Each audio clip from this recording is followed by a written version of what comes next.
Mm, I would say today is what, Wednesday, so it's not been a bad week.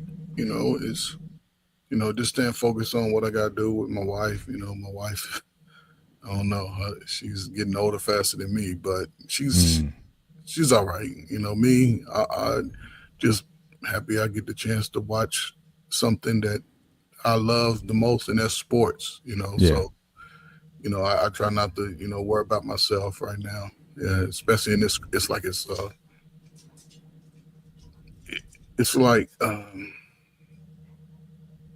just trying to get you had a couple of games and you're trying to revamp the playbook yeah, to be a little bit more successful in it. So right. this is where I am with her. But Gotcha. she's not gonna leave me no time soon. But got to make the adjustments together. Gotcha. So Gotcha. Praying for your boss. Definitely everything works out the way it should, and you guys just keep trucking as you always have. Me, it was leg day today, so I'm not feeling very good right now. But man, hopefully, I'll feel better. I'll feel better in a little bit. But yeah, but let's get into this show. Let's get into the NBA. Obviously, the playoffs going on right now. You got two games going on. You got Detroit and Toronto against Orlando, and you got Toronto versus Cleveland. So you got those things going on. But let me just share my screen and let's just get into this. So already, just looking at the current standings, the playoff bracket. So we already had some activity already in the West. Spurs and Thunder, as predicted. Certainly, they handled their business and they've certainly moved on to the next round. And it's going to be amazing. What's going to happen is certainly if the Thunder and Spurs meet in the Western Final, that's going to be a story in and of itself. And we could be seeing certainly the Thunder poised to be, I guess, the next dynasty in the NBA, or is this the true coming out of Wemby? But then there's also another story playing out in LA with LeBron again, once again, define the clock and his age. So again, we're going to get into that. But again, certainly what's happening on the West Side, it seems like a lot more clear. And certainly the Lakers, they got an opportunity to move on tonight in their series. In the East, you have a lot more competitive matchups. So again, some of these matchups you would have thought would have been settled by now, but but there's always some uncertainty there. So let's start with the first one that's happening right now. So again, Pistons on the brink of elimination. I mean, down 3-1. Certainly nobody was expecting this to happen because they got Cade came back. But even him, certainly he hasn't been able to deliver yet. They are up in their game, 52-41. They are up in their game, so we'll see if they can, certainly stave off elimination. But certainly from last week, we thought that they would certainly be able to right the ship. And but Orlando, that's one of those tough teams that sticking around, and we'll see if again Detroit can they stave those guys off in their contest. And then certainly you have certainly with the Celtics. Now again, this is my frustration with this team. So again, the last couple of games, very dominant. You go to Philly and wax them. You come home and you lose on your home court. And Embiid decides to have a breakout game and whatnot. So again, with this Celtics team, they're up and down. They certainly they depend a lot on their shooting, their 3-point shooting in particular. They didn't shoot the well particularly well, certainly in that last game. But I worry about this team because I'm wondering, like, do they have that killer instinct? Can they play a consistent 48 minutes, and can they do it from game to game? Now they got to go back on the road, back down to Philly to try to get Game 6, or certainly end it in play 6, Game 6, and then hopefully they don't have that 7-game pressure to come home and win it at home. But Celtics, that they've been the pain of my existence the last couple of years in terms of will they do it. So that's why I got my hashtag there. Will they in fact close it out? Certainly in Game 6 or not. But Coach, your thoughts initially on certainly on either on this series or on Detroit. Can Detroit come back in this series? Or certainly a few teams have come down from 3-1. But what do you think of both of these series so far? I mean, I sort of said it last week, man. Don't be surprised if these teams, these younger teams match up well. They matching up pretty well, and they're in positions that I don't think nobody saw last week as far as down 2-1, 3-1.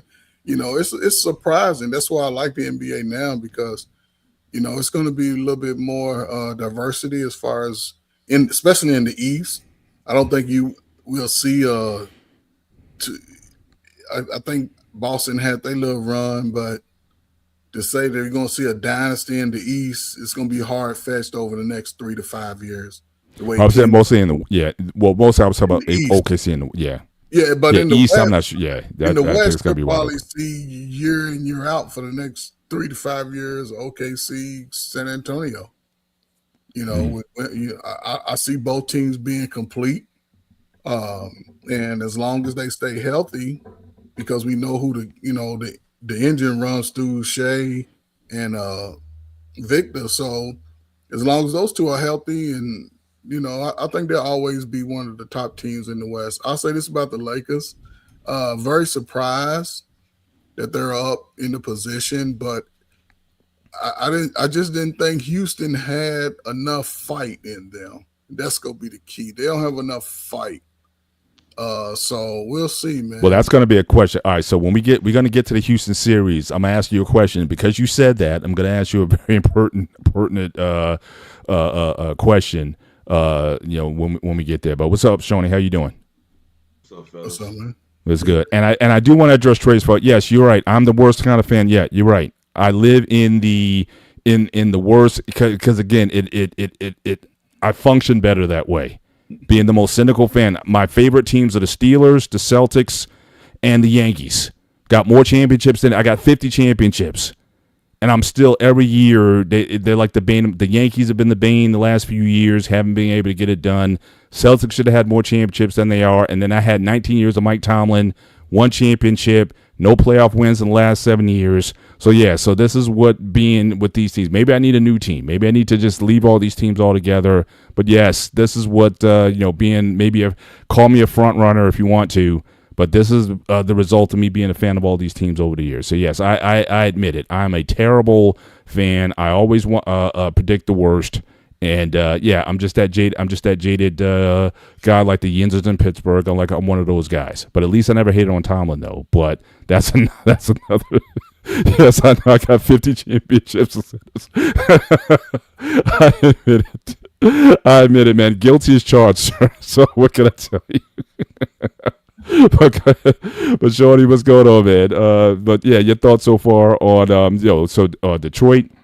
They're actually up 950 to 59 in the second quarter, and then certainly we got the Raptors and Cavaliers to talk about as well. But your thoughts on this playoff so far?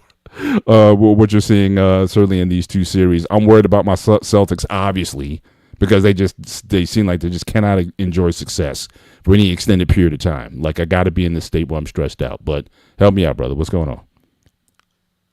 Well, between the screenshot I have right here between the Celtics and Philly, this series is starting to get a different look because the return of Embiid and Embiid, you know, he's a I guess you could say matchup nightmare. He's a difficult matchup for Boston uh, over the years, especially now because they don't really have a interior guy who could really play the defense on Embiid once he gets cooking. So that added another element to Philadelphia's game for Maxi, even though I still believe the team goes through Maxi. But it turned into be a good series. I still have the edge with Boston just because they're such a feast of famine on their 3 point shot, and they're many times they're more on than off. Mm-hmm. So once they click on them 3 pointers, it's just like game over. Yeah. It will just rain on the opponents once they go. They will make about 17 to 23 pointers. Um, and what was the other matchup? So you have again Detroit and the That was Pistons. Detroit. So Yeah, it's again Pistons that up 9 in the second quarter. But again, did you expect them to be down 3-1 in this that one, series? that one must be on Peacock because I was looking at YouTube TV. Um, no, not in this particular. I remember I brought it up last week that Orlando was kind of disappointing during the regular season, but now I know you hear people saying like you can't expect for a team flip a switch in the playoff. That's what it looks like. That's what's happening with Orlando.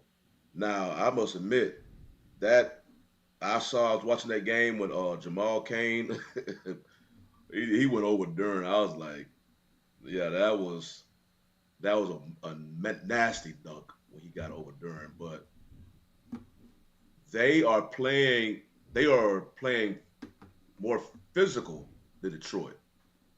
Um, because watching I know watching Detroit over the season, they was a team that was clicking.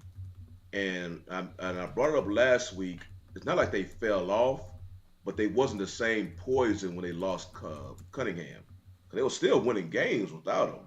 But obviously, Cade Cunningham he's a game changer, and he came back right before the end of the regular season. So okay, give him a couple of games to get their chemistry back down.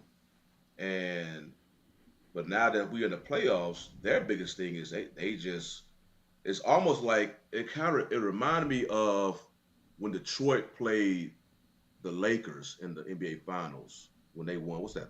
'04. They let Kobe and Shaq do their thing. They say everybody else, we locking you down. Are we daring y'all to beat us? It's looking like Orlando is letting Cade do his thing. They saying everybody else, we basically shutting y'all down. Mm. And so far, Cade is doing his thing. I think he's averaging over 20, 25 a game, but he's not getting really consistent help at all, especially outside shooting. So that part surprised me. They almost kind of reminded me of my Rockets last year, a very young and athletic team, but they missing that outside shot, especially consistent outside shooting. And once you go against a team that is, because Bane, Bane is definitely knocking his threes down. And when you're trying to go blow for blow with a team that is knocking down the outside shots, I guess it's only so much that athleticism and defense can really get you. Because once they making these shots, it's hard for you to catch up. And I remember that was the case when the Rockets were playing the Warriors last year. You can try to muck it up as much as you can, but the thing is, Orlando is out physical Detroit right now. So yes, that is definitely the biggest surprise of the postseason so far to me. If anything, I thought, what is it? Is Orlando up 3-1? Yeah. Yeah. So I thought it was gonna be at least 2-2, but if anything, 3-1, because like I say, this Orlando is not the same Orlando we saw during the regular season. So they found this switch. And I guess they are showing that, hey, we have a switch. I know this switch don't exist, but apparently they found it over there in Orlando, and Detroit looked like they had their switch turned off. Gotcha. But I'm trying. Moving on. Where is that game right now? Because I don't see it. I think Coach, you said it's on Prime TV. Oh, that. Yeah. Yeah, welcome to the age of streaming. You're gonna see more and more of these playoffs and stuff on these streaming platforms. No TNT. Yeah, so you gotta get with the times, man. It's a streaming world right now. So all that stuff is out there now. But want to move on, talk about. I mean, the Knicks. Certainly, they have certainly they're up in it. The last two games look very dominant. I mean, Jalen Brunson. I mean, playoff Brunson is scary. If he can stay healthy, he's as good as anybody. So they've been very dominant the last two games.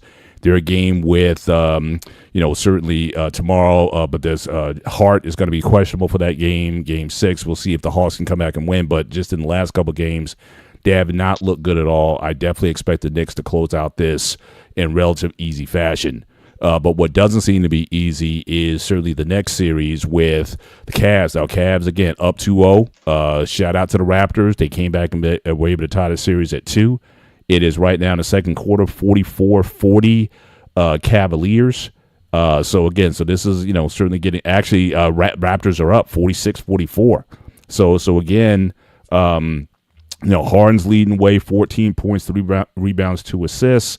Again, this would be a tremendous letdown, and they are in Cleveland. So if they go down 3-2 in this series, again, a lot of that pressure is going to be back on Harden again. Can he deliver in the big spot in the big moment? But it seemed like everything was all clicking on all cylinders, and the Raptors have definitely made a series of it. So again, your thoughts, gentlemen, on this, and again, what does this say? Certainly for Harden, if once again another playoff elimination, should that occur. So how do you see this series? How do you see this series working out? Start with Shawnee. Well, I think if, as far as this particular series, I think if people trying to look at Harden and putting the blame on him, I think it's just lazy fandom. Because right now, Harden, especially what's this game 4, when they lost by 4 points, Mm-hmm. they needed Mobley. Mobley didn't show up, and I can remember like Mitchell is option 1, Mobley should be option 2, and Harden is option 3. But Mobley didn't show up. He scored under 10. And right now he's playing bad right now. I think he only has 1 point. Maybe he scored since I logged on to the show. But they waiting for Evan Mobley to show up. Harden and Mitchell is doing what they can, but it's really Evan Mobley who hasn't showed up, and the Raptors are just taking advantage of, especially the game in game 4. I believe that game had some. Neither team could shoot a 3-pointer. I remember watching. They was just all clanking threes left and right, clanking, and then ultimately Toronto was able to pull it off. Mm-hmm. But if Mobley just would have scored, where he finished with 8. Yeah, currently right now he has 5 points. He has 5 points in the game. Yeah. Both teams are shooting 50% from three. But the Raptors, they're shooting 68% from the field versus 47% for Cleveland. So certainly they're off to a much harder start. Yeah, so it's Mobley who needs to step it up. They need him to really put his imprint on the game. Don't need him to go off, but if he just scores average, I think Cleveland will be able to win. They definitely would have won game 4. Hmm. Yeah, he didn't win MIA, so that's going to force Mitchell to really pump up shots, and Harden just going to get in when he fit in. But when Mitchell needs to, like what he's doing right now, he will try to take the game over, which means he'll just start shooting more and more and more. Gotcha. Coach, your thoughts on this series here? Look like Cleveland's going to have an easy time of it, and now they're in the battle right now. So pressure's on Harden again. Will he deliver in the big moment? I ain't worried about James Harden, man. This is where these two teams should be. Two middle of the pack teams battling to 7 games down to the end. I think Toronto matches up well with them. They tall, they're athletic, and they can run. Cleveland's inability to defend the post will affect them, especially in the playoffs. All of your weaknesses get exposed in the playoffs. We've seen what Cleveland has to offer. James Harden and Garland are pretty much the same exchange. You see it when they swap teams. James Harden may shoot more. Yeah, he's going to get you more assists and shoot more. But in the playoffs, you need height, and they lack it, and it's going to be exposed by Toronto. So I wouldn't be surprised if it goes 7. Mm-hmm. You're going to have a monster game out of Donovan Mitchell. He's going to have to be the 40-point guy to win the series. If not, then Cleveland could be in for a long ride. What's up, Ms. Joy? Salute to you. Gotcha. So you're picking the series to go 7. Yeah, it's going to go 7. Shawnee, what are your thoughts on it? What's this? This game 5 at Cleveland. Yeah, I guess it'll go 7 because I think Cleveland gonna ultimately pull this one out. It's basically be a home series. Gotcha. And your thoughts on the Celtics series? Does the Celtics-Sixers series go 7 with the return of Embiid? And Celtics have no interior, and like you said, they're a 3-point shooting team.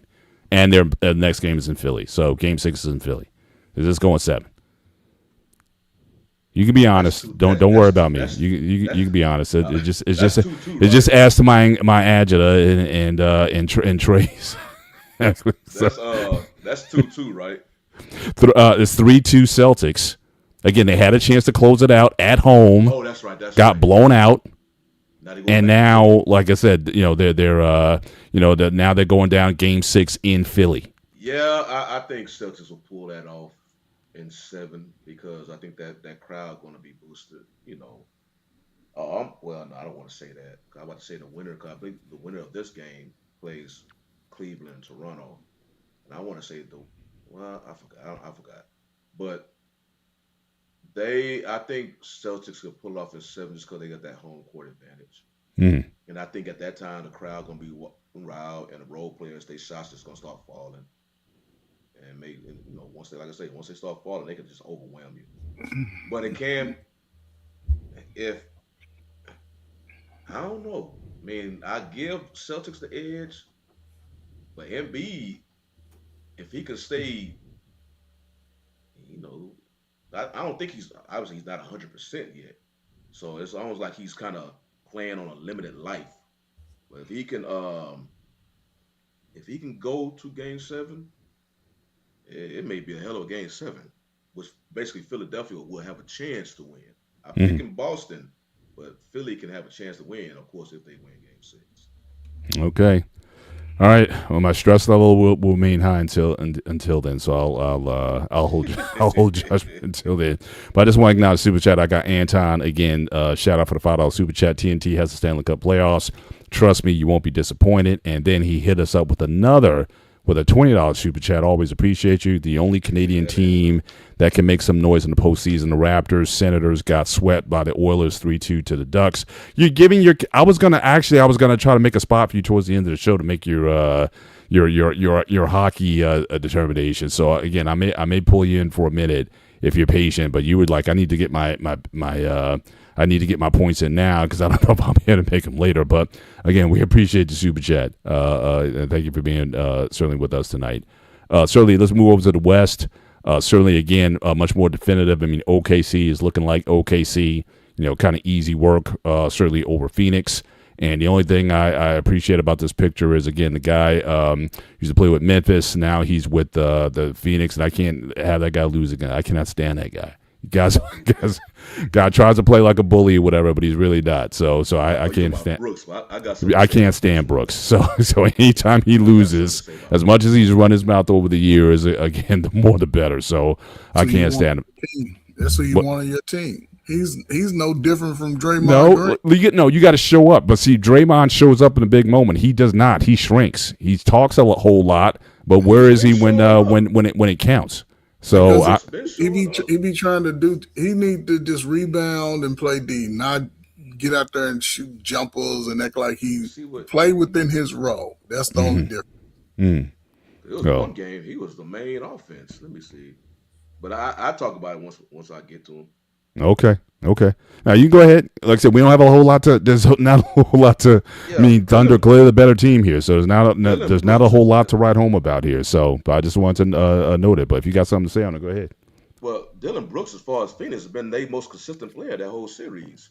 I mean, he had 18, 30, 33, and 23. So it wasn't Dillon Brooks' fault that they lost this series. He showed up. Right. And think about what Brooks, because obviously he was with the Rockets last year. He's undersized. That's all.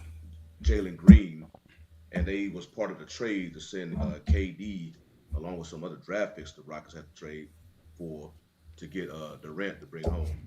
And Dillon Brooks, yes, he gets all the attention with the basketball community because he's trying to be Dillon the villain. But if you look at Dillon Brooks, the teams he played on, they were better with him and immediately went down when he left. Dillon Brooks is a winner.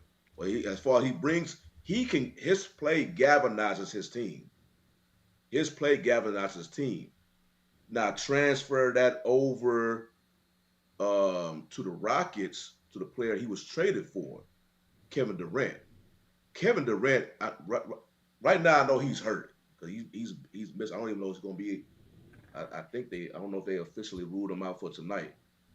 But Kevin Durant is basically. Yeah, he's out. Yeah. In fact, that's the Yeah, we're gonna get to that one in a minute, but yeah, he's off for tonight. So Brooks and I'm just they was traded for each other, but you could see how the Rockets they finished number 2 seed last year, and then all of a sudden was not the same page this year. The chemistry was off, but like I say, Dylan Brooks his play will galvanize his team, and they play better because the Suns they weren't they didn't even make the playoffs last year, and at least they made it this year. They just had to play against a juggernaut LKC.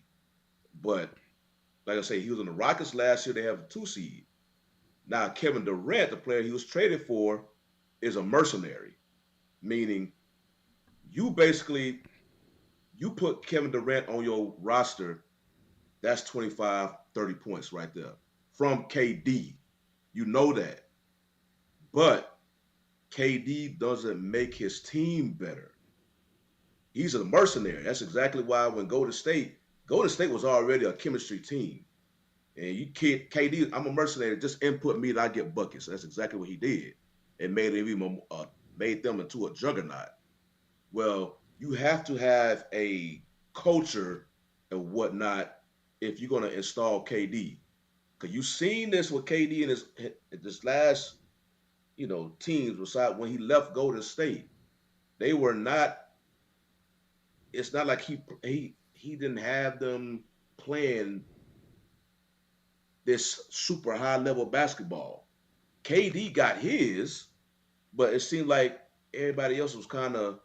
Cause then you know how great of a player KD is. So what you do, you end up depending on KD to bail you out. And that's exactly what the Rockets did. Hell, even when he was on Phoenix last year, even though they had Dylan Brooks, they was kind of doing that. They definitely did that with Brooklyn, even though Brooklyn lost Kyrie and Harden, so they really had no choice. But he hasn't had the same success. Sometimes his teams didn't even get to the playoffs. You know, and it just doesn't galvanize the Ooh, team. What's that? Yeah, go ahead, coach. you said who with Dylan Brooks? No, Dylan Brooks galvanizes the team. Yeah, he It's because he even took Memphis to the. They was even in the exactly playoffs with Memphis. Memphis, Right? the He's Rockets, the and you see what he he's do one with of the very Phoenix, he's the toughest guy on every team he goes to. and He's his just team like reflects that. Draymond. He's just undersized. I think if he didn't have to play the 6'10", 6'11", and if he can be more like a wing 3 or 4, play in the middle of that role, he the teams will be better with him being that type of player because that's the only problem he's running into because he does work that nobody else is willing to do on the court. Because you So put Dylan Brooks on any team, they are not getting worse. Matter of fact, they would get better. And his Hmm. track record has proven that. But you cannot say the same thing about Kevin Durant. Like I say, he will get no, man. his, but and you hear about it. He does not galvanize. Everybody respects the greatness of Kevin Durant, but then you look at everybody else, you be like, okay, you know, why you keep getting on these teams? You missing the playoffs. You averaging 28, but you watching you watching the playoffs with us. So it's hard to say that this year because he's been injured in his playoffs. But even when he played that one game, it was basically kind of the same thing. And then he had the turnovers. But I was just bringing up KD, even though we haven't got to the Rockets yet, because them two players was traded for each other. Even though it was some more Jalen Green and some draft picks was traded for KD. Even though the Suns was swept by a lot better OKC team, you could see the improvement on that squad. Meanwhile, the team he left, you can see kind of the slide. Even though it was a better player they was traded for, you could see the slide. And you even hearing some stuff. Well, I get to that once we get to the Rockets. I There's hear some you. other stuff going on. I hear you. Moving on to into the other series, again, definitive. So again, you have obviously the Spurs handle their business. They look pretty good, even when Wemby had to sit out the next game because he had in the concussion protocol. So again, they look pretty dominant in their series. And interesting words by Shaq on Wemby. I think he's the first perfect big man that has ever been created. He can shoot free throws, play defense, play offense. He's a great team player. So so again, is Wimby, is he going to be that guy? Certainly the face of the league. I mean, he's from what from Shaq, and that's coming high praise from Shaq. He seemed like he's like the perfect player. So, Coach, your thoughts on Wimby and Shaq's comments? Do you agree? He's already in that role. We talked about that face of the NBA last week. I think he's is that man. Just because one, you see it on the court, you see his personality and his willing to win on the court.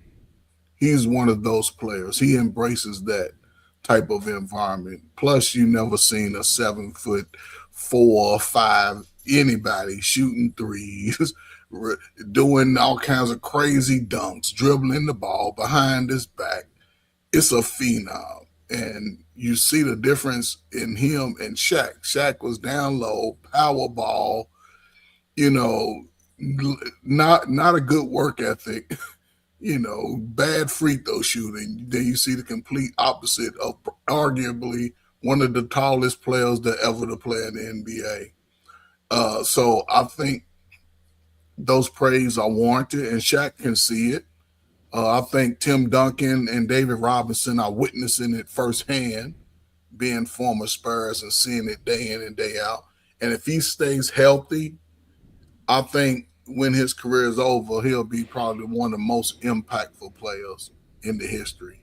And you're talking about a team now who's on the rise, but they're gonna run into a juggernaut, and that could spark one of the greatest rivalries over the next 3 to 5 years in the NBA with those two teams alone, if they remain healthy.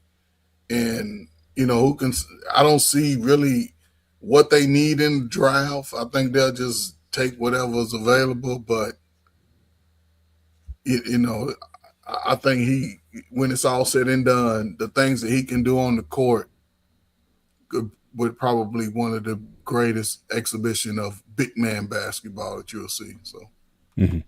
Shawnee, your thoughts on the Shaq's comments, and is he in fact a perfect basketball player? Is he the is he that guy, that once in a generation type of player already, or does he still have a lot to work on? What are your thoughts on Wimby?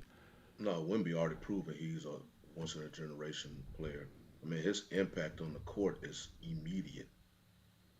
I mean, without him, because the Spurs, they kind of got used to playing without him when he was going through his serious injuries. They're a good team because they still have De'Aaron Fox and some of the other young players. But when he's on the court, you immediately see their defense skyrocket. I mean, 'cause they have good defenders on the perimeter, but he just controls that paint. I mean, he blocked somebody's shot. I don't know if y'all saw it. It went out. Look like he sent the ball out in outer space. He blocked it off the top of the backboard, and it just went on it. So, and I'm just like, this dude, his wingspan is long, so you see players try to get him up in the air, and they'll try to go under him, whatnot, for the layup. But he has such a long wingspan, he can reach backwards and still block the shot. He did that to somebody on Portland. I mean, this dude, and that's just defensively. And coach is talking about his offensive skill set. I mean, this dude, it's a reason why they call him the alien. I mean, we've seen taller players like, there was Yao Ming in Houston. Yao Ming was a traditional center, had decent footwork, but he was just a traditional center. He played uh, in the paint. He had some okay battles with Shaq, but his injuries kind of Yeah, short lived that. But Wemby, I remember because he's got a slim build, a skinny build per se, but it looked like that was intentional because they want him to stay. They want Wimby to stay fluid. I mean, Wimby be all over the court. You see him just sitting there, posted up on the 3 point line, waiting for a pass. Um, Definitely doing his thing in the paint, just controlling the paint. He controls that paint like Dikembe. like, yeah, like Bill He, Russell he he did. controls that paint like mm-hmm. Dikembe, but then he has all this other offensive skill set and whatnot. Yeah, that dude. I think Wimby, like I said, the last person, the last player who who did this was Elijah Wan with the defensive MVP and MVP. I think Wimby can do that in his career. Yeah, and he's He got will obviously a lot more skill sets than because Elijah I Watt, was especially shooting from the outside. So, yeah because and I like, was watching yeah, that y'all watched the Pivot podcast. I haven't watched it recently, but Yeah. Well, they had Patrick Ewing on there when they laid oh his head. yeah, yeah, I did. I think I saw a preview of it. Yeah, and he was saying like, and y'all probably can definitely remember seeing this. It wasn't the fact that the centers back then, because he was saying like we wanted to play like the centers today, but they by far they coaches that would not allow them to. They Mm-hmm. wanted they was traditional centers. The coaches wanted their centers in the paint. I Mm-hmm. mean, they were saying, There's a reason why. yeah, Ewing, he took a free throw jumper, and when he was in Georgetown, because he was playing against Ralph Sampson, who's also a legendary player, but John Thompson got mad on him and told him to stay in the paint. So he Yeah, just was but allowed to do he that. definitely developed a nice 15-footer out. Yeah, yeah. When he got to the league, he in fact he was one of the few big men that did have a decent. You had Kareem with a sky hook, you had Robert Parrish with his rainbow jumper, and then Patrick. He developed a nice little 12 to 15 foot Him and Elijah. jump shot as well. And Elijah one, he had a little. He had I don't know if it's from his deeper range. Dream Shake. Yeah, yeah, but they all kind of develop a little, it wasn't always just inside and just dunking a basketball or what have you. So, but I think that certainly keeping Wimby on the outside could keep him healthy potentially. You don't want to be in there banging. But again, if this is going to be like the evolution of the position and you're going to have more centers doing this, then you're going to have essentially centralist basketball, at least in the way that we grew up watching it. You're going to have this, where you're not going to have this dominant big man in the middle. You want more nimble guys like a Dylan Brooks, like a Green, who can just kind of go or Robin before him, who could just go and get the rebounds for you. But as far as a low post presence and whatnot, I don't, if we're moving away from that, at least, so that to me is going to be a discussion. Are you going to see, more big men being 7-foot big men taught to score from the perimeter as well as on the inside. So we might be Let me ask you this question, Mr. Bennett, because you just brought up that you don't want Wemby in the paint because they'll be banging. We're in the West, especially if because they have the series lead right now, but they lost Anthony Edwards. If Minnesota somehow closes out Denver, there's not another big man on the West that will bang. That's Rudy Gobert. He ain't no offensive presence. right. And then OKC is just Holmgren. And I think Hardenstein's still in there. But there's not no traditional bang. So if, besides Joker, now if he gets in there, he can do his thing in the paint. And of course, he can go outside as well. Mm-hmm. But even if with Joker, there's not really a banger in the middle that will endanger, I guess, Mm-hmm. Wimby. Wimby will still be the Wimby that he is right now versus Portland. Only banger I can think of is Joel Embiid on the East. Mm-hmm. But on the West, I mean, Joker is good putting a body on you, but because he plays in and out, it's not like he's going to But, constantly be in the paint just banging, banging, banging. but what makes Wimby different than all of those players? Plays can go through him from the top of the key. You don't see big man. I don't care how long in the game. You don't But see. Jokic, a lot of plays go through the top of Yeah, the but game. he's one of one. That's what I'm saying. You don't see uh, most big men that do that. Especially he's one of the tallest in the league, and you can see one of the slimmest players in the league. So I think I don't think the evolution of basketball will be just big man going out shooting jumpers and not no more post game. The post game is going Well, to always be well, I important. think, but I think the Shaq era might be over though. No, it ain't over because that player ain't came out yet. Because we're gonna see a 7 foot, 280, 300 pounder.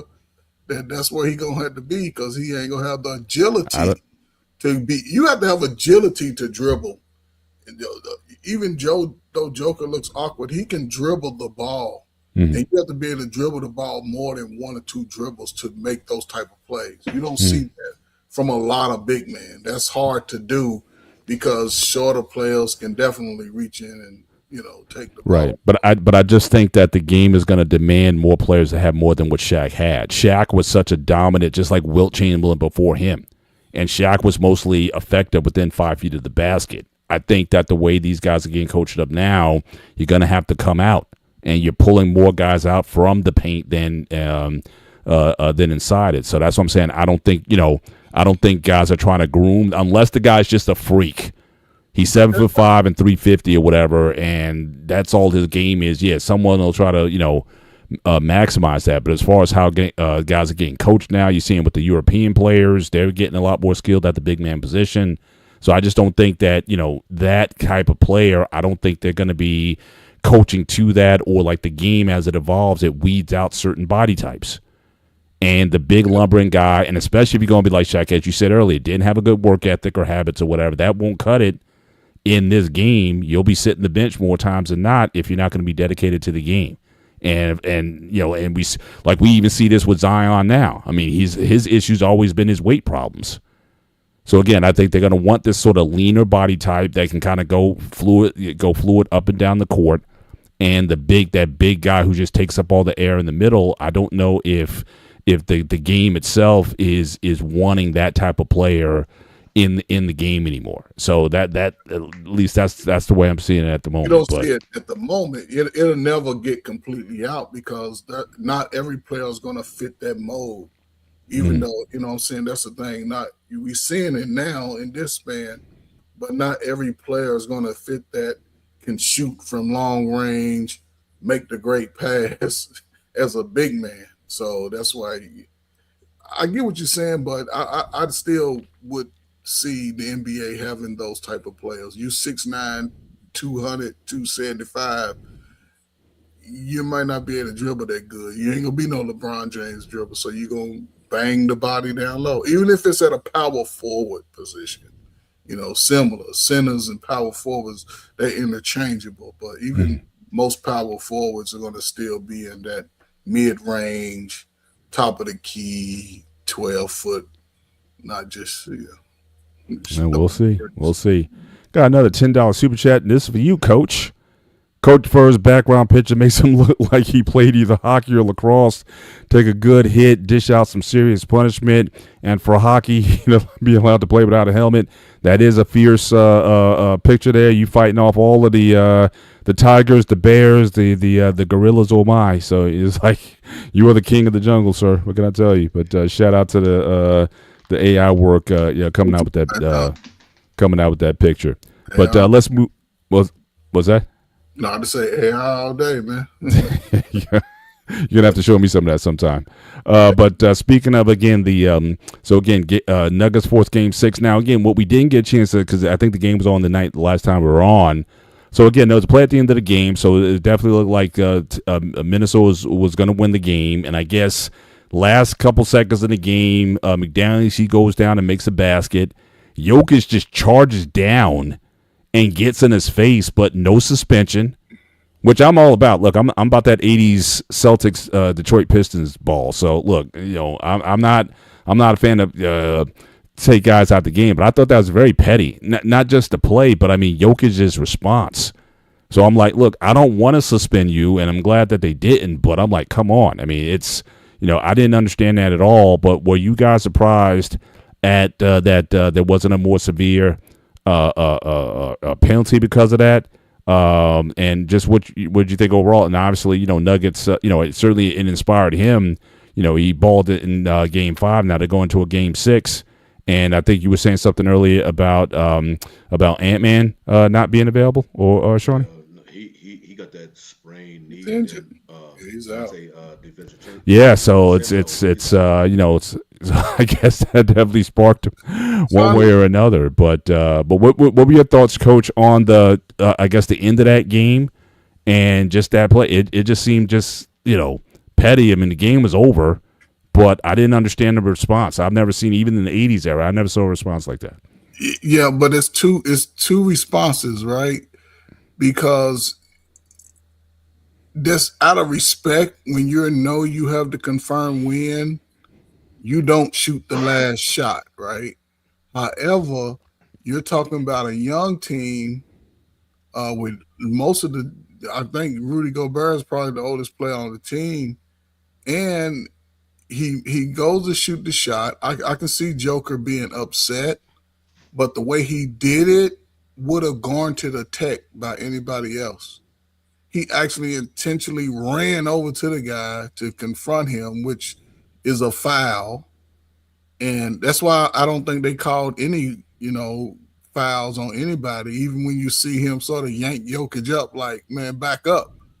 But anybody else, you'd have got a tech, maybe a suspension. I was thinking at least a tech just because of the way it did it. But it shows poor taste. That's why you see players dribble the ball out. They know they got to win. That's part of the respect of the game, and the fact that he did that. I don't. It wasn't on. Was it on Denver's court? Where was they at? Were they at Denver when they did Show that that? screenshot again, Mr. Bennett. So that's what I Yeah, I thought. don't think it's. I think I it's think it's. Minnesota. Well, yeah, it's the home. Denver. They were at Denver. Look So it's like home white. So it look might. like Yeah, they might have been on Minnesota. Denver's court because I think they were the home whites. I think. Yeah. But, So yeah, that's sort of. But in a way, that's good for Joker, right? It's good for the team's morale. You don't come in our home and push us around. So you saw that result come the next game. But Shawnee, I was going to ask the guy from Illinois is hurt? Illinois, you DiVincenzo? No, no, DiVincenzo. I think he's out. I think his. Yeah, I think his ankle's He done. got a torn Achilles. Anthony Yeah. Edwards is hurt, but the other Yeah. guy, what's his name? He's from Illinois, the young guard that scored like 40 some point. He came in and just sort of took over after Anthony Edwards got hurt. I didn't see him last game, so I was like, is he hurt? I don't know. I If don't he's know. out, I haven't heard then any Denver more will injuries, come so I back just and wanna- win. But if he's there in Minnesota, I think they can ready to wrap it up, man. Yeah, they Yeah. can ready to wrap it up. Just want to give a scoring update. So again, 4:56 left in the third. The Pistons are still up 7 on Orlando, 78-71, and Toronto is up at the half, 74-67 over Cleveland. So, Yeah, I'm watching If- that, and Cleveland has a lot of turnovers. Plus, their defense just shot. It looked like Mhm. it looked like Toronto just they scoring a whole lot of fast points off of turnovers. yeah, They got already over 20, so that's the key to the game right there. Gotcha. So move on. Certainly closing out the brackets. So again, LeBron at again 41, going on 42 years old. Still turning back the clock. Has an opportunity to close out the game. Again, the Rockets. Certainly with KD being out, so he's certainly, as I think Trey said early in the chat, Lakers in 5. So it's looking like that's most likely. Last time LeBron lost a home playoff game was back in 2008, and he just continues to defy. So I think certainly in the West, you're either going to have OKC versus LeBron, or certainly down the line, you're going to have the Spurs versus OKC.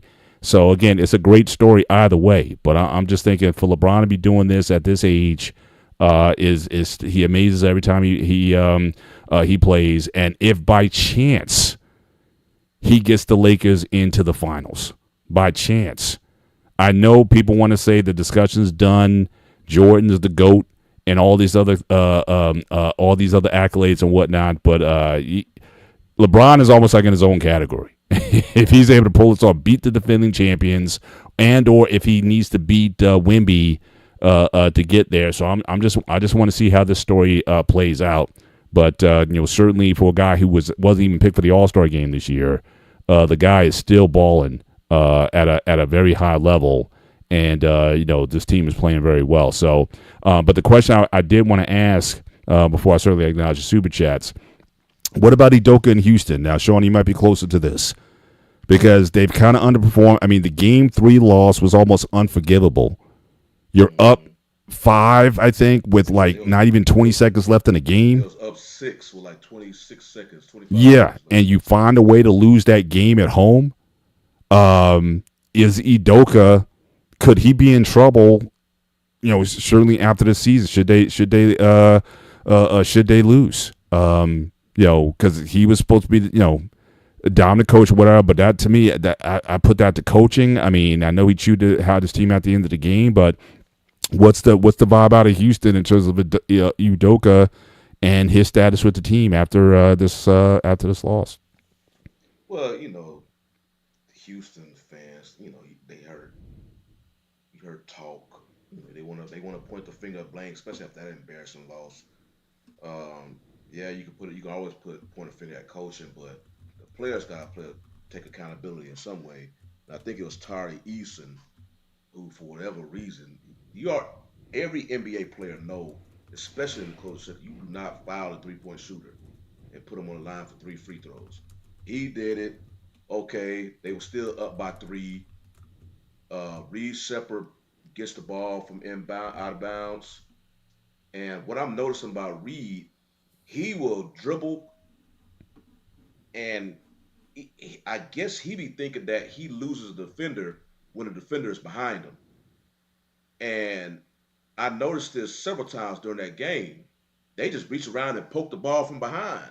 That he just once he gets in front of them, he thinks, okay, they behind me, they out the picture, and he just leaves the ball out there. And LeBron knocks the ball out from behind, turnover. Lakers get it. LeBron almost loses the ball because he was trying to pass it to I forgot what player that was, and then they end up passing it. LeBron ended up making the game tying 3-pointer. They lost. I remember in that game, I was like, 'cause the thing about with the Rockets, the way that game ended is basically how the entire season went. They are terrible in the fourth quarter and overtime. Because the thing I told you, I was talking about KD earlier. That's exact. They expect. They just say, "Here, KD, deliver us, deliver us, deliver us." Just they have no off. They run no offensive schemes. They all the players like their hands get sweaty, so they really don't want the ball in clutch time. So they'll throw the ball to KD and hope and expect him to bail them out. But with defenses now, they go trap KD to force the ball out of his hands. That's why now you're starting to see KD getting all these turnovers. They just know, man, we can get the ball, especially in the clutch moment. Your team don't want the ball.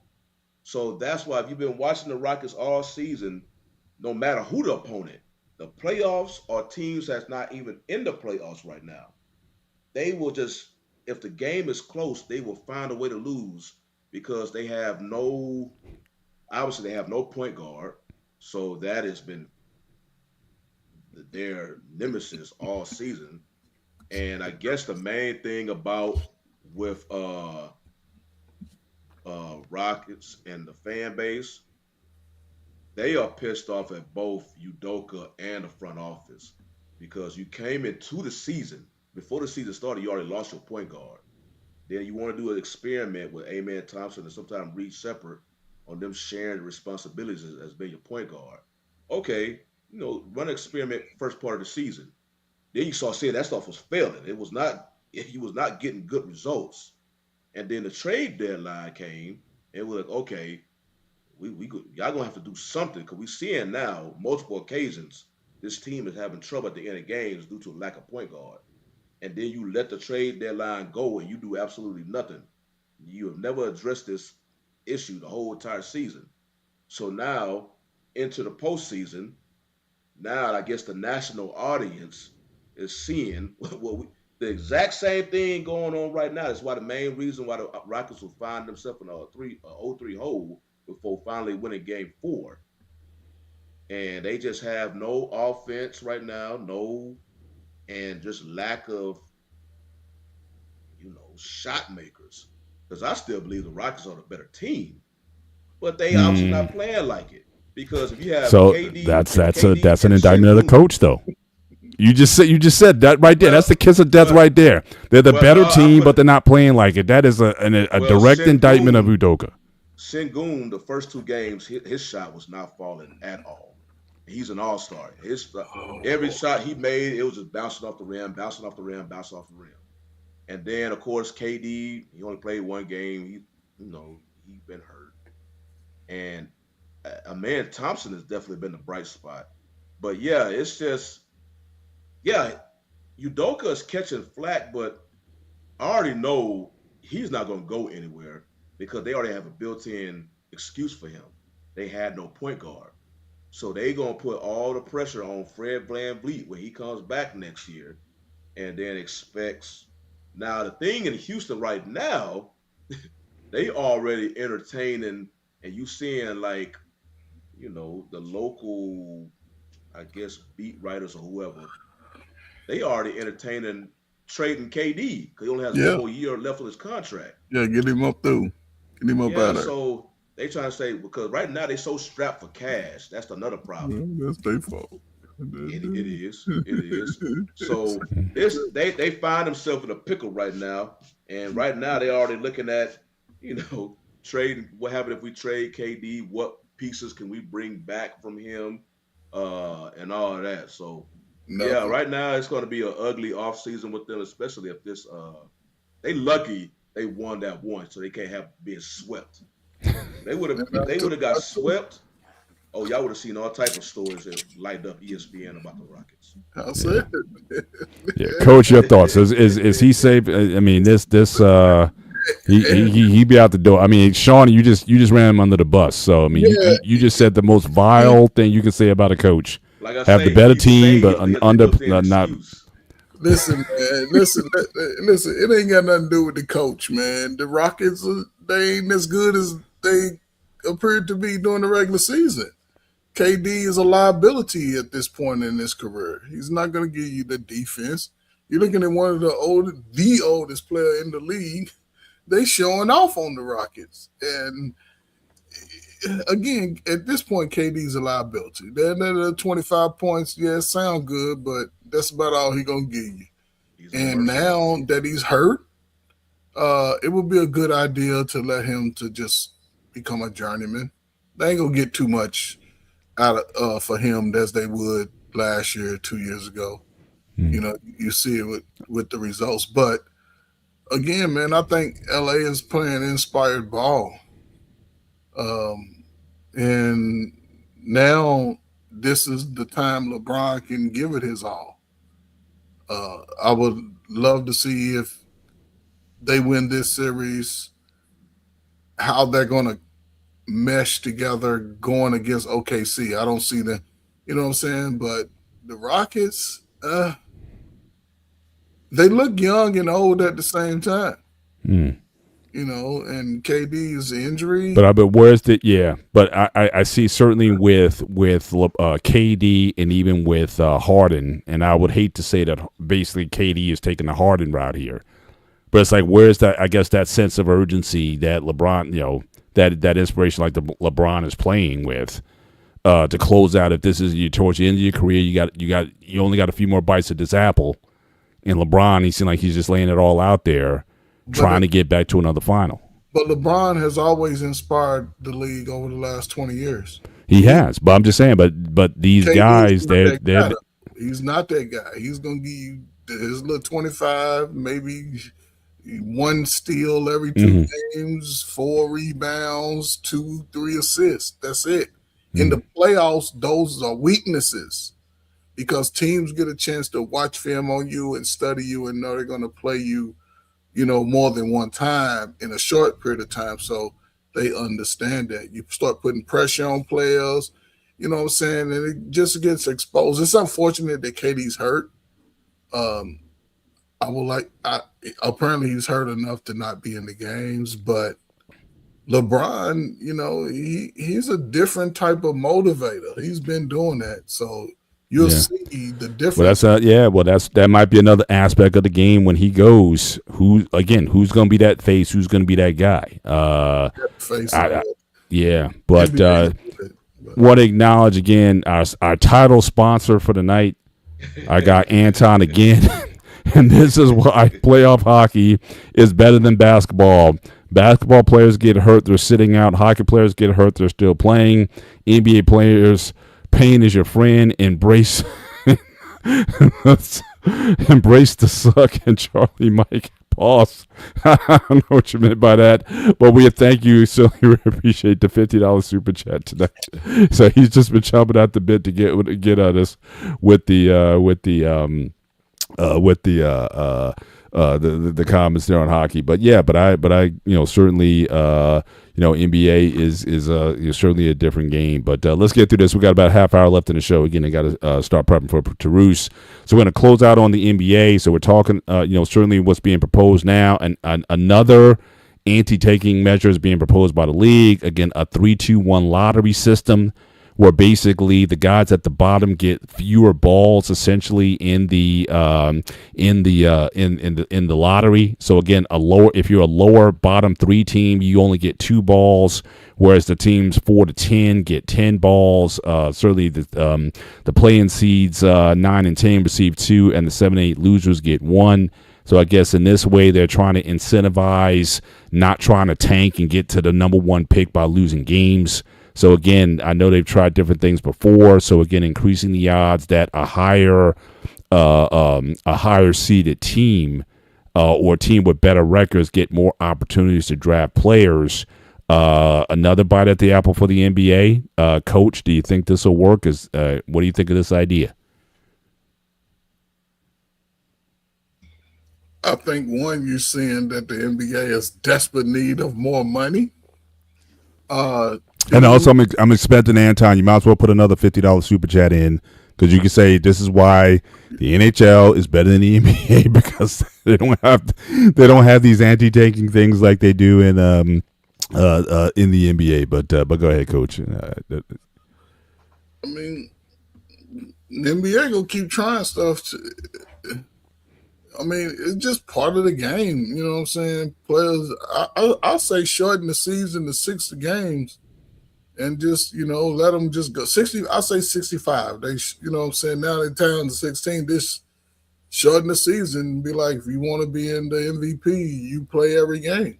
Because I don't know. It's hard to say, but all this keep changing the rules and all that. That ain't gonna make it no better because players are getting better throughout the league. Players are getting better. It's just get some of these old ass 15-year players out the league. Get some of these dudes just So sitting on what? the You want a retirement age? What are you talking? What are you yeah, saying? man. You might as well. We were just talking about LeBron. Well, after LeBron go and everybody that came in the league with LeBron, once Oh, y'all go, jeez. we're gonna do it. You ain't gonna be 42 years old in the league no more. It's over. Gosh, ageism coming to the NBA, ladies and gentlemen. Yes, So, go ahead to. yeah. Shawnee, your thoughts on the proposal? The NBA, they just seem to be cannibalizing themselves in some shape or form. It's all like from the inside. They can't blame a lot of the issues the NBA face. It's not from fans. It's from players or teams, and Yep. all these different rules and this like you got to be Picasso to come up with some of these rules and ideas because they trying to address an issue.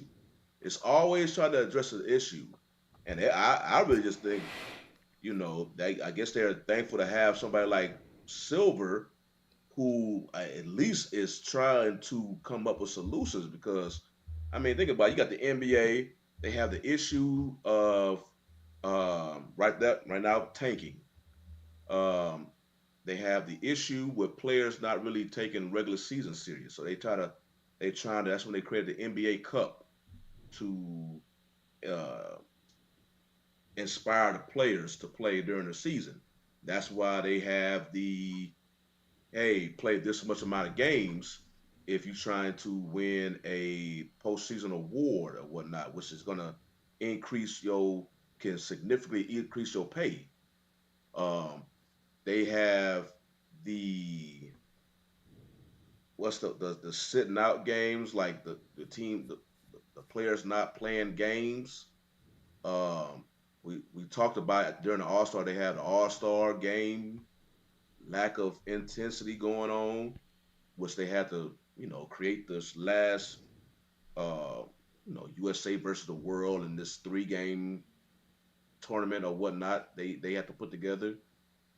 All of these issues are issues they are having to come up with and solve because it's all coming from the inside. You don't hear baseball. Baseball made some changes and it looked like it improved the sport. And they playing baseball and they have probably the hardest schedule because majority of their games in the dog days of summer. So they out there just getting cooked. But they still go out there and play.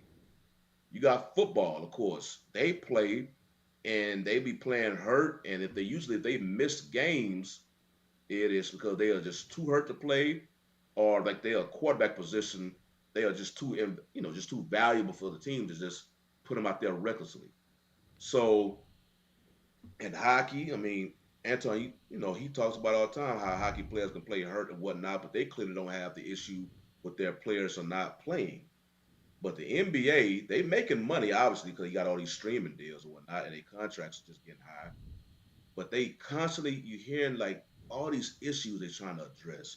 Silver and the front office are creating these creative type. I mean, this is I think the second time or whatnot under Silver's leadership that they had to address this tanking thing. So it's just I think the NBA, as far as any other team sport up here in the country, they obviously known as a players league. No other sport is known as a players league except the NBA. And you see the type of issues that they face compared to any other the other leagues. So is it a good thing to be a players league? Right now, it look like the players kind of taking advantage of stuff, and it's not always on the players; it's even the organizations. That this tanking thing is not the players tanking is organizations. The players, when it comes to not really taking the regular season seriously, was was the reason why they created the NBA Cup during the regular season. Right. Which And was all this, successful. I mean, and it was, and that's what they thankfully have Adam Silver, who's creative enough to come up with these tournament ideas, and so far they have success. NBA Cup, the play-in tournament, so far this USA World and All Star game, and if this particular thing for the tanking end up getting approved, we'll see how this is going to do. So now teams have to actually play to get a better, draft stance instead of just sitting out everybody and just might as well just put in G League players to come play for you, on 10-day contracts. yeah. And it's no other sport here in the country that we hear this about except the NBA. So I'm like, okay, I mean, we watch it, but I just always be wondering how long will this last? Like I say, it's like they cannibalizing themselves. It's just they deal with stuff that no other league in this country has to deal with. Yeah. Got another right on cue.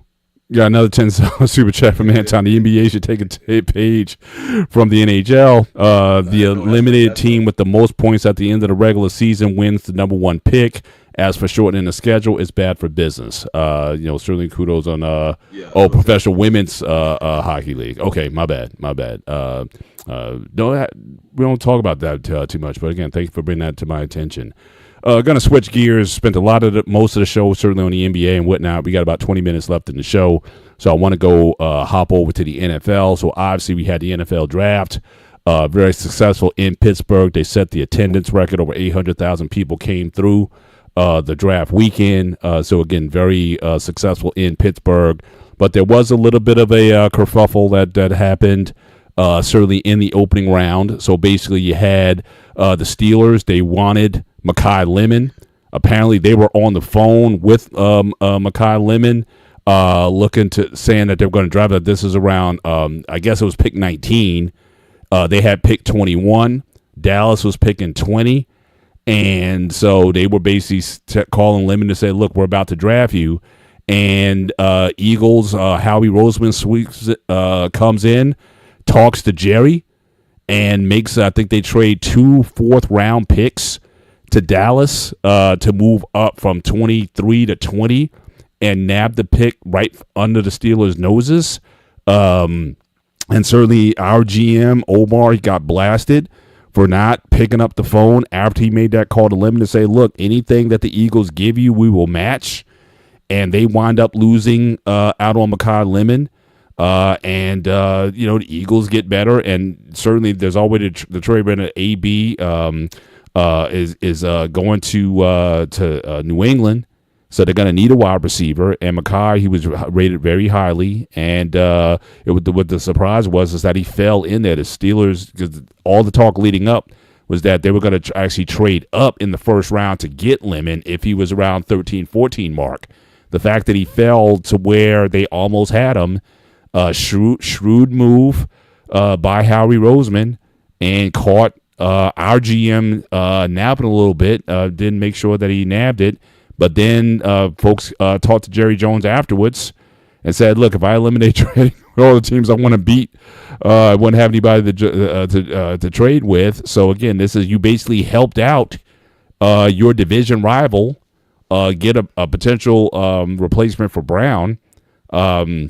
What was the buzz, Shorty, in Dallas after this move went down? I mean, certainly we see here the Dallas had a very defensive laden draft. Certainly Caleb Downs very highly rated in the draft, and So again, what's your thoughts on the Dallas Philly situation, as well as your overall view? If you're going to give a grade on the players that Dallas drafted, obviously they want to address some defensive needs, and then also they put the franchise tag on Pickens, but apparently he hasn't signed it yet. So not sure how that he signed it. He signed it Okay. earlier today. Okay. Cool. Okay. So just if you want to give us an update on Dallas, your thoughts on their draft, as well as the Eagles. Dallas essentially help hooking the Eagles up. Well, if it looks like the Dallas potential starting roster on the defensive side is almost a complete overhaul, and it's some players returning, but many of the players they have replaced with look like it's been upgrades. So when it's the defense, I'm not going to look at the Dallas front office because it looked like they did their job. It's going to be on the players and the coaches from that standpoint. During the draft, I was like, I just wanted Caleb Downs, and Yeah. once I saw the Giants who had the two top 10 picks, and they didn't pick him up because that was a team that we were looking at potentially going to pick up Downs, and I forgot the player they ultimately picked. Oh yeah, I was like, I knew he was going to become a Cowboy. Now the whole drama with going on between the Steelers, Cowboys, and the Eagles. Steelers got nobody to blame but themselves. So Yeah. what happened was, okay, it wasn't a secret. Dallas was going to go defense in the draft. There was an insider in the Cowboys draft war room. Apparently, he had a connection with somebody within the Steelers draft war room. They knew each other. So the Steelers dude was like, y'all gonna pick defense. So yeah, uh, he told the Steelers guy told the Cowboys guy, we looking at drafting Lemon because we want to upgrade our receiving. So he told him that. So obviously the Cowboys insider took that to the front office. Was like they got their brain thinking. So Jerry and crew went to Philly. Hey, we know that Pittsburgh is looking to draft Jordan. What you want to do so you can move up above us so you can grab him before Pittsburgh. And that's when the whole trade and stuff happened between the Cowboys and the Eagles, and Pittsburgh is pissed off and got their face and ultimately had to end up drafting the old offensive lineman Yeah. as like a consolation prize. And they looking at the cap. I'm like, no, you look at that dude in your draft room is 100% responsible for this. You don't tell another team a player that you looking at and definitely a player that you were targeting. Cause that, they call it a war room. Teams are going to use this for ammunition to move and make their trades. That's exactly what the Cowboys did. So, hey, I mean, it's not on the Cowboys. It's not on the Eagles. It's whoever that little big eared dude in the Steelers war room ran his mouth. I guess he thought he had a friend in the Cowboys draft room and told them, we gonna pick this player. Because he just automatically assumed, which was true, Cowboys are not a competition when it comes to this particular player. Because y'all looking at defense anyway. So what the hell? I'm gonna tell you. But these dudes, you give a GM and all that, they brains get to clicking real fast, especially during the draft and his trades left and right. And it's exactly what, once they find out that key information, Cowboys use that to their advantage. Eagles took advantage of it. Next thing you know, Steelers got to pick a consolation prize. They didn't get the person they wanted. Yeah. Coach, your thoughts on the move? Like I said, kudos to Jerry. He got again a couple fourth rounders out the deal. Seemed like certainly everyone in NFC East won, but yeah, Steelers Nation was not happy over the move, and they were like, "What?" it was not a thrill. I think they felt better as the draft went on, but they were not happy with how they got played. So your thoughts on that, Coach? Shauna just said a bunch of mess because that was Dallas. Now anybody know? It's what happened. Hold on now. Oh yeah, that's what happened because it was Jerry Jones and his organization that did it. However, we may just see the firing of a GM if the season don't pan out for Pittsburgh. You don't talk about these things to nobody beforehand who's not in that war room, as we see and call it. You don't have to be on the phone talking about, we gonna draft somebody. But again, Dallas could have sealed their fate in the NFC East too. Why would you tell your rival, your biggest, the perennial NFC East champions, that hey, get this guy, and it could be, football is a mysterious game. He could be the one player that scores the winning touchdown in the playoffs, sending the Eagles on to glory. So it's going to be interesting to see how it plays out. But I think, they're going to have to send that memo about, don't be running your damn mouth about who we going to draft. And if Pittsburgh's season turns out to be another one like they had over the last few years, that GM could be looking for a job. And he can always come over here and join us and talk about it. Listen, no question. But your thoughts on helping out a rival in the East, the guy you can playing with. I mean, so again, definitely we'll see how that we'll see if Jerry. The first time the Cowboys and the Eagles traded draft, they did the same thing. Why did do for Parsons? They did the same thing for him. Yeah. Traded spots so the Cowboys could get Parsons, and the Eagles, I forgot who they ultimately picked up. So this is not the first time. It was a win-win for both teams. Yeah. So, Johnny, but like the way they did it, it's like underhanded. You blame that. You calling me on the phone, and we haven't, and that's what I'm saying. That's part of the ugliness of it. Right? No, it wasn't the GMs. It was other dudes. They knew each other. Oh, so they just talking. But it's draft day. We ain't talking about who we picking before that time. Exactly. Yeah. It wasn't the GMs. They just looking at the draft board. It was these two dudes nobody know. They drafted because they got a friendship, and he just ran his mouth too long. And the Cowboys like a light bulb went off. Yeah. Well, just moving on. So again, the aftermath of the event. So again, we had 12 draft picks coming in. We only certainly traded a couple to move up. So again, we had to get Max Ianichor, tackle, highly rated. Certainly was high on the boards and whatnot. But it may be a blessing in disguise because again, we got issues at left tackle. Our main guy, he's got a neck issue. Not sure if he'll be back by draft. So I think the plan now is to move Ianichor to right tackle. Move our draft pick from last year. Move him from right tackle to left tackle. and just wait it out. We got 10 guys on the O-line right now. They did trade up and get Jeremy Bernard, who's also a decent player as well from Alabama. So we'll see how they works out. The biggest surprise with third round, they got Drew Aller. So again, him and the Ohio State Will Howard, they're going to be battling it out because again, it's still not sure. I mean, Aaron is expected to come back, but if he doesn't, then you got a situation where we're going to have Mason Rudolph, Will Howard, and now Drew Aller in the QB room, and apparently, certainly. Let me ask you something about that, Mr. Ben. Let me ask. What's that? Let me ask you something about that. Mm-hmm. Why is Pittsburgh letting Aaron Rodgers just dictate everything? This is the second time in the second year. Why are they letting him do that? Move on and go play on your team. He did the same thing last year and put them behind the hole. He's doing the same thing this year.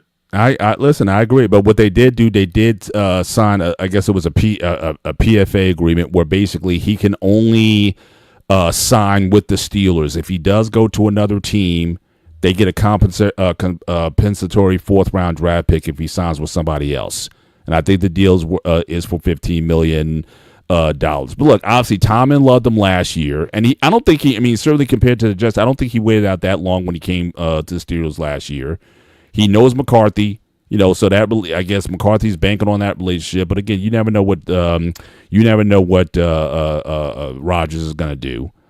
So yeah, it's why they're still flirting with him like this, because I guess they think that he's the best option, and they're looking to kind of rekindle some magic with McCarthy, and the players on the Steelers love him. The guys on defense, he was a great teammate. They appreciate, he's really good at what he does. He worked with the quarterbacks. All the quarterbacks who were on the team praised him, so they would like him to be back, which is also big in there. When you got the captain of the team, Cam Hayward, saying he wants Rodgers back, so I guess that's what they're going with. But it's not a long-term deal; it's a 1 year, and they know they're moving on after this year. So that's whether you agree with it or not.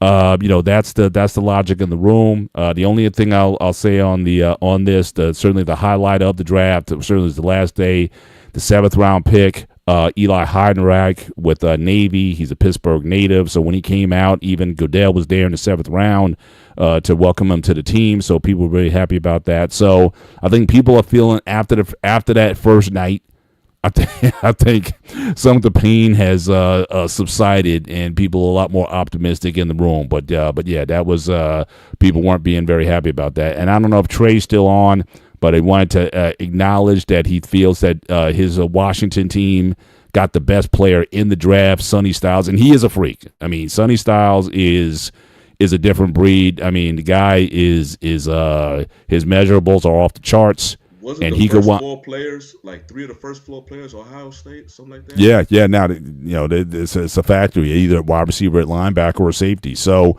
again, they certainly they lucked out with getting Sonny Styles. So I'm glad they're happy with that. And I got to give a shout out. I was going to ask you, this was going to be my closing thought, but just given time, I'm not sure if we're going to get to it.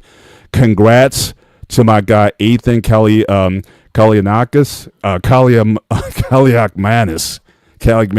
my quarterback from Rutgers. Okay, this is the first Rutgers quarterback to go into the league since 2008 with Mike Teal. And so, congrats to him. I went to a few games this year, and he was a good player. But we had great receivers, though. Our receivers made him look pretty good. Our defense and special teams, that was another story. However, but good to see him get into the league. And speaking of guys getting into the league, you have now this was a question. We don't have a lot of time to spend on this, but again, Diego Pablo was second in the Heisman voting behind Mendoza, and yet he went undrafted. Fortunately, he was signed by the Ravens, but I know some people were talking about, well, why don't you see the outrage here when the guy was second in the Heisman but still winds up undrafted? But to me, it's a pretty easy, and people were comparing this to Shador last year, but I don't think there's a comparison at all. I mean, Shador was expected to be probably the number 2 quarterback coming off the board, and certainly this guy, he's undersized. I think he's like 5'9", and he talks a lot. and I don't think he made a good impression with teams. So they were like, "Look, we don't want to deal with it." So if anything, blame Shador. If you want to say there's a reason why this guy didn't get drafted or not, teams didn't want to go through that, having a guy who was talking much and didn't necessarily impress a lot of teams. And again, with the NFL now, they're not trying to draft too many 5'9" quarterbacks. And there you have it. Why he goes undrafted, but he's going to have an opportunity to prove himself with the Ravens, and we'll see what goes from here. But honestly, this was an easy win for me. I don't think that I wasn't crying any tears because he didn't get drafted. But what say you guys on this? Yeah, I want to comment on it real quick. Well, I think some of the complaints are kind of valid, just because technically his best season was better than Shador's. He played for led a Vanderbilt squad in the deadly SEC and was a Heisman finalist. So it's not really the fact that during Shador's time, like you say, he at the time We had like Shador, 3 straight shows on Shador not getting yeah, drafted. yeah. So it's This guy like doesn't get drafted, and he went in the 4th round. This guy didn't get drafted at all. what did he go to the fourth or fifth? I Fifth. forgot. Yeah, fifth. But with Shador out the quarterbacks that was in his draft class, we always heard Shador's name towards the top of that list. So Mm. that was the thing, about Right. Shador. It's like, okay, whoever this first quarterback, but Shador should be one of the top three. If it's a second round draft, that means these other quarterbacks are not going to be drafted above Shador. And but he ultimately got drafted, but it was like, that was the of course that was the whole thing with him. With Pavia, you have a Heisman finalist from Vanderbilt, and which plays in the SEC with all those juggernauts down there. So it's not like he had Shador played in the Big 12, and then they heavy hitters left that conference. That's completely opposite what Pavia went through. And he, yes, he's undersized, but because he finished as a Heisman finalist, we okay, at least you get drafted, sixth, seventh round, fifth round, same as Shador. At least you get drafted because it's not like rounds 5 through 7, a team is guaranteeing you anything. But at least you get drafted. The fact he went undrafted, yeah, he talked, but you will still say, okay, I mean, you just go to the bottom of the draft. You're a day 3 draft pick. But since he went undrafted, that's what I believe some of the outrage can be valid because, like, damn, this dude, But I mean, you could say what he want because he run his mouth, but he still was a Heisman finalist. Hell, let's make him a day 3 draft pick and move on with it. no, he is where he should be. He's undersized. He's undersized, and he wants to play quarterback. And that's a hard place to be. You at 5'9" in the NFL today. You ain't gonna see no more Doug Flutie style. Those days are over. I mean, I'm sure he could play the game in the right system because college they sort of placate the systems around the players, and in the NFL you got to learn the system that the coach is coaching. They have their that, but I think I think he'll still make the roster if his football IQ was high, and he's going to have to emulate some of Lamar's game as far as being a running quarterback, but be also be willing to play another position if needed. I think that could because again, 5'9" today, linemen are 6'3", 6'4", 6'5". And your edge rushers are all over 6 foot, 6'6". So it's going to be Well, difficult, but I think he went to the right team to make the team. But he's well, going to have to adopt another style. It's going to be hard to sit in the pocket. It's going to be a Doug Flutie, Fran Tarkenton style because that well, may not remember, always translate to NFL from college. So we already have two. Well, I don't know what's going to happen in Minnesota. I think he's ultimately going to start, but we Mhm. have Kyler Murray and we have Bryce Young, two 5'10" quarterbacks. So there's two current quarterbacks right now. Like I said, it's not about a thing he should go to an NFL team and start. But I just figured since he did finish as a Heisman finalist, at Yeah. least, like I say, draft him day 3. That's what rounds Mm-hmm. 4. No round. That's yeah, rounds 4 through 7. Draft him right there. Mm-hmm. But him undrafted, yeah, that was kind of a shocker because of where he finished at, the team he played on, the conference he played in, and the success he had that season. Because many quarterbacks get drafted because they only have one good season. It's no different with him. I think he had a decent season the previous year too. Yeah, he may ran his mouth. Okay, you ran your mouth so much, now you're a 6th round draft pick. But hey, because it's not like you guaranteeing a spot for a 6th round draft pick, a 7th round draft pick, or an undrafted free agent. It's just that's my thing. Because I'm like, yeah, man, I'm a Heisman finalist, and nobody want me at least gonna draft me on your squad. Mhm. It's not like I played for the University of Montana. I hear you. I hear you. All right, we're gonna do some quick. Alex, there's one topic I did want to cover. I just don't think we're gonna have time to go over it, so I'm just gonna move over to switching gears to the NCAA. Just news of the day, and maybe I may end on the last one. I may go back to it, but in the NCAA tournament. So again, it seems like they're going ahead with a 76 team tournament in 2026 and 27. So again, the structure will be 52 teams will automatically qualify for the main bracket, and 24 teams will compete in the 12 play-in games. So again, this is again to bring more to it. I will say this: I thought that this year's tournament I thought was better, or certainly had more viewers and watchers than the last couple of years. Again, the women seem to take the stage more so in terms of rating wise, but it seems like they got some things back on track with this. I think it was a much more enjoyable tournament, so we'll see if this will again benefit. And obviously teams, those bubble teams, there'll always be bubble teams, but I think, my thing is if you can't make it into the round of 76, then it's like I don't know what kind of case you're trying to make if you can't get in the top 76. So I just wanted to highlight that.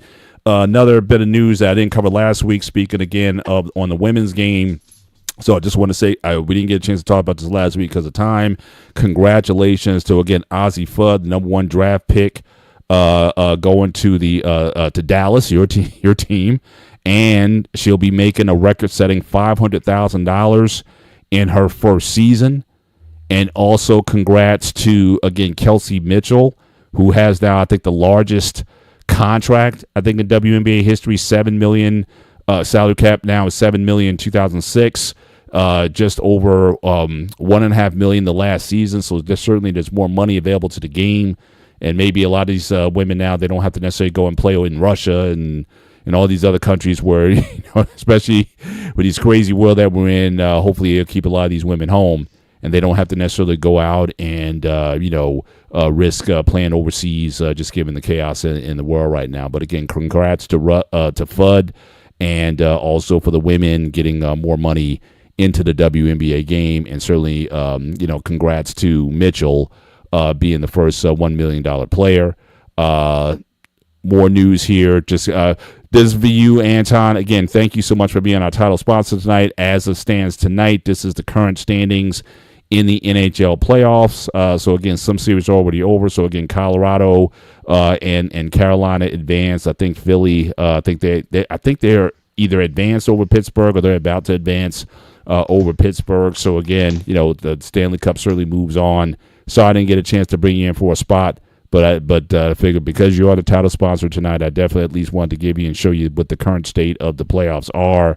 Again, some of these numbers here might have been updated since I copied this morning, and we'll certainly monitor and see where the NHL goes. But one thing I did want to go to, and maybe this will be our quick, this is our lightning round that I'll look to do tonight.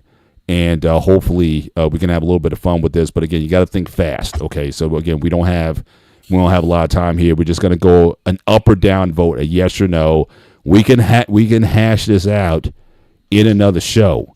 But this was given to me a little bit earlier. Shout out to our guy BMU. He put this out here, so I want to show this. And again, this is going to be rapid. This is a rapid round, and we're going to close the show on this. Okay, so again, this is going to be up or down. All right. So we got Cam Newton. So again, 2015 MVP of the NFL, and we're going to do a quick up and down on who's better than Cam. All right, so again, you guys in the chat, you guys can participate as well, but you got to be fast. We got to do this in like 5 minutes. I hope y'all comparing apples to apples. And I'm just saying, it's just a quick up and down. We can hash this out. We can have a bigger debate later early on. But again, this is suggested. So, Coach, you ready? Coach, you there? You ready? All right. So again, quick round. Here we go. Dak Prescott. Shawnee? I say, yeah, but under certain circumstances, but. Okay. Yeah. Colin Kaepernick? No. Matt Ryan? Yes. Ben Roethlisberger, 2 thumbs up on that. I can't tell. Yes. Russell Wilson? Yes. What's that, Coach? They're about even to me. I mean, but I would get a slight edge to Russell, man. I would too. I think I would too. I mean, look, Super Bowl winner, 9-time Pro Bowler, more consistent, over time. Yeah, I'm giving it to Russ. All right, real quick. Phillip Rivers? Yeah. Yes. No. I'll say no. Eli Manning? Yeah.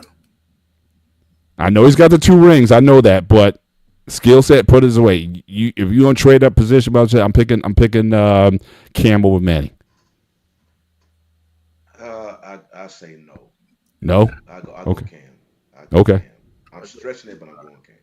Here's your favorite player, Jalen Hurts. Yes. I'll say no. And I'm the biggest Jalen Hurts defender on this show, especially with you and Dante. I think I don't know if Jalen Hurts is better than Cam. You give Cam this tush push with his big body. I don't know. That's a debate. Mm-hmm. Lamar Jackson. Yes. Wait a minute. Better than Cam? Yes. Whew.